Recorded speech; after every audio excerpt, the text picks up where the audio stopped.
বিসমিল্লাহির রহমানির রহিম। আসসালামু আলাইকুম প্রিয় ভাই ও বোনেরা, আল্লাহ তাআলার অশেষ রহমতে আশা করি আপনারা সকলেই অনেক ভালো আছেন।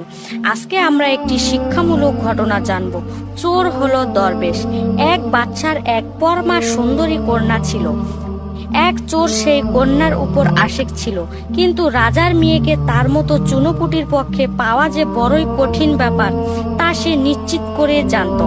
একদিন সে চুরি করার উদ্দেশ্যে রাজার ঘরে প্রবেশ করল। এ সময় বাদশাহ এবং তার স্ত্রী তার মেয়ের বিয়ের ব্যাপারে আলোচনা করছিল।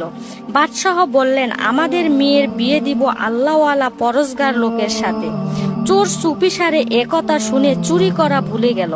সে বাদশাহর সিদ্ধান্তের কথাটা বিরাট সুযোগ মনে করল। দীর্ঘদিন পর হলেও তার প্রিয়তমাকে পাওয়ার কঠিন ব্যবস্থা জানা গেছে। এখন পরহেজগার হয়ে যাওয়াই ভালো। যেই ভাবা সেই কাজ। বাদশাহর ঘর থেকে বের হয়ে চোর এক মসজিদে গিয়ে বসলো এবং রাত দিন আল্লাহর ইবাদতে মশগুল হয়ে পড়ল। এক টানা ইবাদতের ফলে তার খ্যাতি ক্রমেই চারদিকে ছড়িয়ে পড়ল। লোকজন বলাবলি করতে লাগলো যে আমাদের এলাকায় একজন বড় মাপের দরবেশ এসেছে। তিনি শুধু ইবাদত বন্দগীতেই সবসময় থাকেন। একদিকে বাদশাহ তার কন্যার জন্য আল্লাহওয়ালা পাত্র খোঁজার জন্য লোক চারিদিকে লাগিয়ে দিয়েছেন। বাদশাহর কথা মতো পরহেজগার পাত্র খোঁজার জন্য চারদিকে লোক ছুটাছুটি করতে লাগলো।